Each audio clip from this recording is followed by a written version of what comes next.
Psoriasis. This video is for GNM second year, Medical Surgical Nursing 2. It is a skin disorder that causes skin cells to multiply up to 10 times faster than normal. This makes the skin build up into bumpy red patches covered with white scales. They can grow anywhere, but most appear on the scalp, elbow, knees and lower back. तो psoriasis में क्या होता है, हमारा जो upper layer है skin का, epidermis layer जो है हमारा स्किन का, वो टाइमली जो है डिवाइड होकर उसके सेल्स ऊपर आते रहते हैं. लेकिन इसमें क्या होता है, सोरियासिस में ये एक स्किन का डिसऑर्डर है जिसमें जो अपर लेयर है वो कुछ ज़्यादा ही जल्दी डिवाइड होकर उसके सेल्स ऊपर आने लगते हैं. 10 times faster than normal. 10 times faster मतलब जैसे नॉर्मली जो सेल्स होते हैं वो एपिडर्मिस लेयर के जो सबसे ऊपर वाला लेयर है उसके जो सेल्स हैं वो गिरकर फिर नीचे से नए सेल्स ऊपर आते हैं. ऐसा होता है 10 to 30 डेज में. लेकिन इसमें क्या होता है, 3 से 4 दिन में सेल्स डिवाइड होकर ऊपर आने लगते हैं और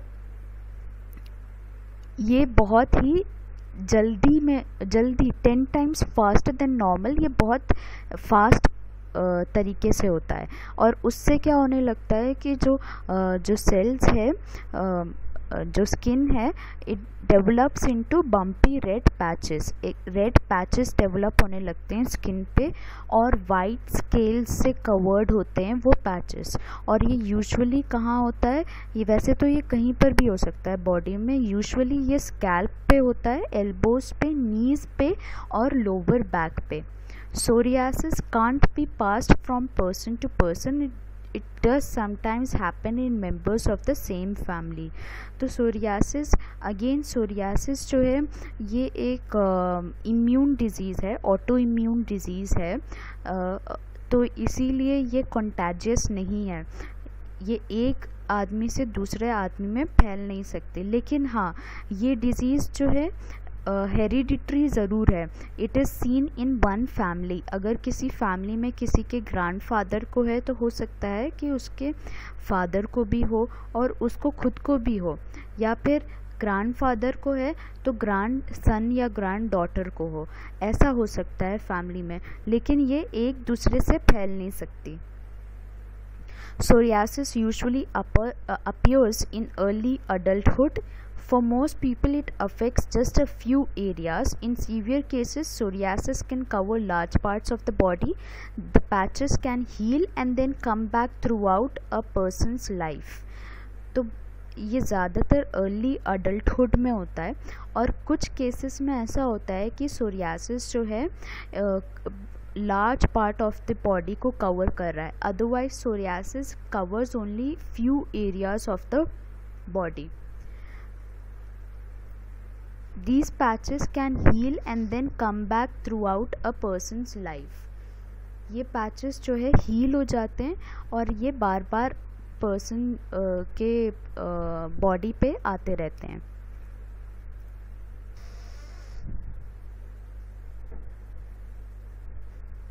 Sign and symptoms.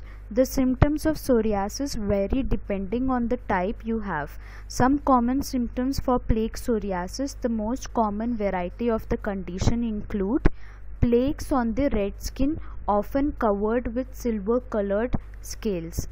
These plaques may be itchy and painful and they sometimes crack and bleed. In severe cases, the plaques will grow and merge, covering large areas. Plaques of red skin. तो patient को क्या होता है, plex develop होने लगते हैं body पर, red skin हो जाती है और उन रेड स्किन पर जो है वाइट कलर के स्केल्स हो जाते हैं. और ये प्लेक्स कभी कभी इची और पेनफुल भी होते हैं और कभी कभी ये ब्लीड भी करते हैं. इनमें क्रैक्स हो जाते हैं और ये ब्लीड करने लगते हैं. और in severe cases plaques will grow and merge, covering large areas. कुछ पेशेंट्स को तो सोरियासिस में ये जो प्लेक्स होते हैं या ये जो स्किन पे जो प्लेक्स होते हैं ये कहीं कहीं होते हैं, लेकिन कुछ पेशेंट्स को सोरियासिस में ये प्लेक्स पूरी ही बॉडी में होने लगते हैं। कुछ सीवियर केसेस में वो सीवियर केसेस होते हैं और फिर ये कई जगह से क्रैक होकर इनमें ब्लीडिंग होने लगती है। These are the images. ये स्कैल्प सोरियासिस है। यहाँ पे आप देखो स्कैल्प में हुआ है, ये एल्बो पे हुआ है। ये रेड, मैंने आपको पहले बताया था कि रेड स्किन हो जाती है और उसके ऊपर वाइट स्केल्स होने लगते हैं। So these are white scales, these are white scales. Red colour की स्किन हो गई है और उसके ऊपर वाइट स्केल्स होने लगे हैं।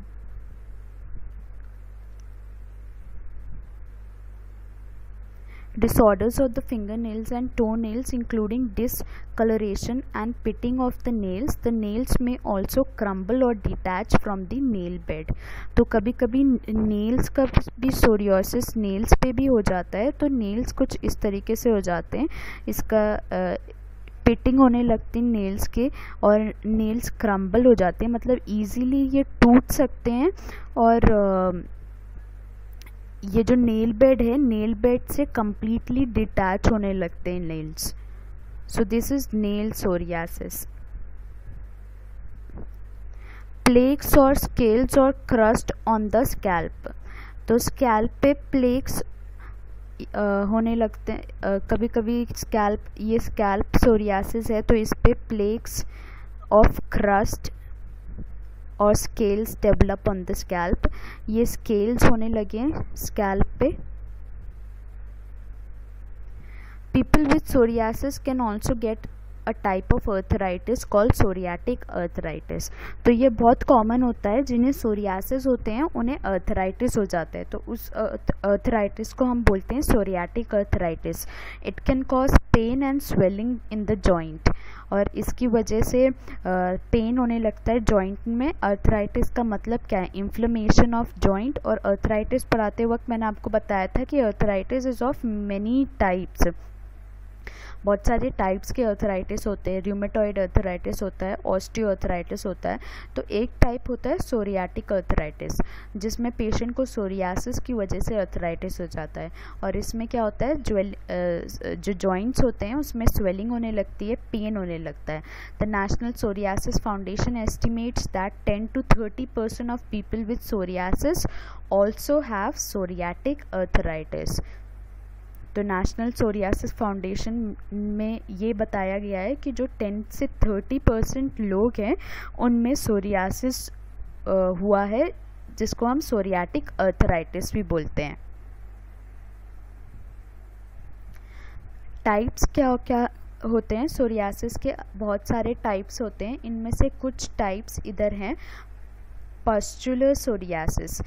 पस्चुलर सोरियासिस में क्या होता है? Which causes red and scaly skin with tiny pustules on the palms of the hands and soles of the feet. तो कभी कभी क्या होता है कि रेड स्केली स्किन के साथ साथ पॉस्ट्यूल्स भी आ जाते हैं। देखो ये पॉस्चुलर सोरियासिस है, ये पॉस्ट्यूल्स है, वाइट वाइट पॉस्ट्यूल्स, दीज आर पॉस्ट्यूल्स।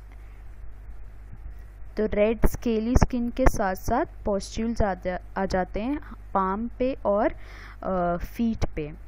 फिर ग्यूटेट सोरियासिस। ग्यूटेट सोरियासिस एक टाइप का सोरियासिस है जो कि बच्चों में होता है, चाइल्डहुड और यंग अडल्टहुड में होता है। And it causes small red spots mainly on the torso and the limbs. तो ये जो है स्मॉल रेड स्पॉट्स होने लगते हैं। टॉर्सो मतलब जो हमारा बैक या एब्डोमेन या चेस्ट हुआ, उस एरिया को हम टॉर्सो बोलते हैं, या फिर लिम्स पे। फिर it is triggered by respiratory infection such as strep throat, tonsillitis, stress, injury to the skin and taking anti-malarial and beta blocker medications। तो ये यूजुअली जो ग्यूटेट सोरियासिस है ये कैसे ट्रिगर्ड होता है, इसके जो सिम्टम्स होते हैं वो कैसे आने लगते हैं? रेस्पिरेटरी इन्फेक्शन हुआ बच्चे को तो उसकी वजह से, स्ट्रेप थ्रोट क्या होता है? स्ट्रेप्टोकोकल इन्फेक्शन जो थ्रोट में होता है उसकी वजह से, टॉन्सिलाइटिस की वजह से, स्ट्रेस की वजह से, इंजरी होने की वजह से स्किन पर, या फिर एंटी मलेरियल या फिर बीटा ब्लॉकर मेडिकेशन लेने की वजह से। Inverse psoriasis. इन्वर्स सोरियासिस ये एक तरीके का सोरियासिस है जो कि सिर्फ स्किन फोल्ड्स में होता है। स्किन फोल्ड्स जैसे कि armpits, groin, under the breast, ये सिर्फ यहीं पर ही होते हैं। लीजन्स जो हैं, जो प्लेक्स वगैरह होते हैं, वो सिर्फ इन्हीं जगह पर होते हैं। Which makes bright red shiny lesions that appear in skin folds. ये स्किन, जहाँ पे स्किन फोल्ड हो रही है वहाँ पे ही होते हैं ये inverse psoriasis. Erythrodermic psoriasis. Erythrodermic psoriasis बहुत ही सीरियस टाइप का है। इसमें fury rid of the skin and shedding of the scales in sheet. तो इसमें क्या होता है कि रेडनेस हो जाती है स्किन पे और स्केल्स आने लगते हैं, और ये स्केल्स जो हैं शेडिंग होने लगती है इनकी, मतलब ये गिरने लगते हैं स्केल्स। जैसे जब स्किन बहुत ड्राई हो जाती है तो उसके जो स्केल्स होते हैं, स्किन झड़ने लगती है स्किन जब ड्राई हो जाती है। तो एरिथ्रोडर्मिक सोरियासिस में भी ऐसे ही होता है। And it is triggered bye severe sunburn. Severe sunburn होने की वजह से इसके सिम्टम्स आने लगते हैं, इन्फेक्शन की वजह से, certain medications and stopping some kind of psoriasis treatment. और सोरियासिस ट्रीटमेंट को एकदम से स्टॉप करने की वजह से ये एरिथ्रोडर्मिक सोरियासिस हो जाता है। It needs to be treated immediately because it can lead to severe illness, और इसको जल्दी से जल्द ट्रीट करना ज़रूरी होता है। ये है एरिथ्रोडर्मिक सोरियासिस। इसमें आप देखना ये जो स्केल्स है ये अपने आप झड़ने लगते हैं और कैसे स्किन रेड सी हो गई है। ओके, सो मैंने आपको बताया था कि ये जो सोरियासिस होता है ये कभी कभी ऐसा होता है कि पूरी बॉडी पे होने लगता है, और फिर पूरी बॉडी पे होने के बाद कभी कभी वो क्रैक्स में से खून भी निकलने लगता है, और कभी कभी ये सोरियासिस सिर्फ सेलेक्टेड जगहों पे होता है। सो इस केस में ये पूरी बॉडी पर ही है। This is a severe case of psoriasis. Causes there is no exact cause of psoriasis. इसका कोई एग्जैक्ट कॉज नहीं है, बस ये माना जाता है कि इम्यून सिस्टम की वजह से होता है। Immune system causes inflammation and triggering of new skin cells to form too quickly.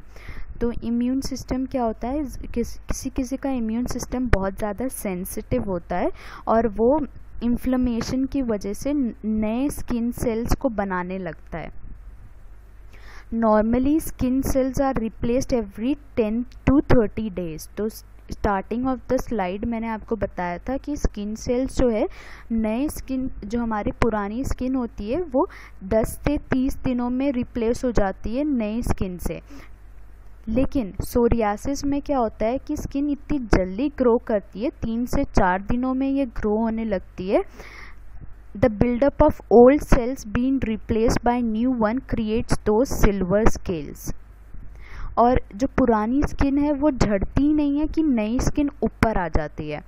जो एपिडर्मिस लेयर है उसकी हर 10 से 30 दिनों में पुरानी स्किन झड़ के अंदर से जो नई स्किन है वो ऊपर आती है। लेकिन इसकी स्किन इतनी जल्दी ग्रो होने लगती है, 3 से 4 दिनों में ग्रो हो जाती है और ये ऊपर आ जाती है, और जो पुरानी स्किन है वो झड़ नहीं पाती।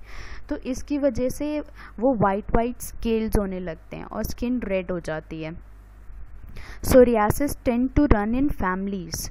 मैंने पहले भी बताया कि ये हेरिडिटरी डिसऑर्डर है, फैमिली हिस्ट्री की वजह से होता है ये। लेकिन एक दूसरे से टच करने से या एक दूसरे से हग करने से, खाना खाने से एक दूसरे के साथ नहीं हो सकता। It is not a contagious disease but it may skip generations. तो ये फैमिलीज़ में तो होता है and it can skip generations जैसे कि अगर किसी के ग्रैंडफादर को है तो उसके ग्रैंडसन को हो गया, और फादर को नहीं हुआ या मदर को नहीं हुआ बीच में, तो एक जनरेशन को ये स्किप कर सकता है। Things that can trigger N outbreak of psoriasis include, इसके सिम्टम्स कब कब आ सकते हैं? जब कभी स्किन पे कट हो, स्क्रैप्स हो, या सर्जरी की वजह से, इमोशनल स्ट्रेस की वजह से, स्ट्रेप्टोकोकल इन्फेक्शन की वजह से, medications including blood pressure medication जैसे कि बीटा ब्लॉकर हो गए, या तो हाइड्रोक्सीक्लोरोक्विनाइन की वजह से, anti malarial medication. Diagnostic investigation में डॉक्टर फिजिकल एग्जामिनेशन करेंगे। फिजिकल एग्जामिनेशन में स्कैल्प, ईयर्स, एल्बोस, नीज, बेली बटन, नेल्स, इन सारे जगहों पर एग्जामिन करेंगे लीशंस को। फैमिली हिस्ट्री देखेंगे डॉक्टर्स और लैब टेस्ट करेंगे। लैब टेस्ट में स्किन बायोप्सी कर सकते हैं और ये देख सकते हैं कि they can remove a small piece of skin and test it to make sure you don't have a skin infection. ये देखने के लिए स्किन बायोप्सी करेंगे कि कोई इन्फेक्शन की वजह से तो ये लीजन्स नहीं है। फिर इसका ट्रीटमेंट क्या होगा? ट्रीटमेंट में हम स्टेरॉइड क्रीम्स देते हैं, कॉर्टिकोस्टेरॉइड क्रीम्स जैसे कि प्रेडनिसोलोन क्रीम्स देते हैं, मॉइस्चराइजर्स देते हैं for dry skin, coal tar a common treatment for scalp psoriasis, available in lotions, creams, foams, shampoos and bath solutions. Treatment for moderate to severe psoriasis include light therapy.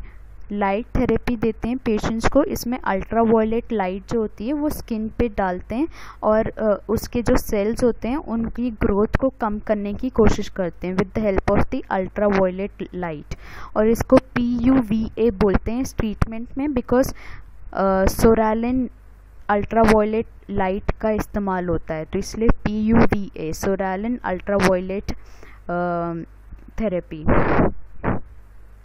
Methotrexate is a very common medication. Methotrexate हम patients को देते हैं जो जिन्हें psoriasis है, जिन्हें arthritis है। Arthritis वाले पेशेंट्स को भी मिथोट्रिक्सेट देते हैं, लेकिन मिथोट्रिक्सेट से इम्यूनिटी लो हो जाती है, तो doctors need to keep a close watch on the patients.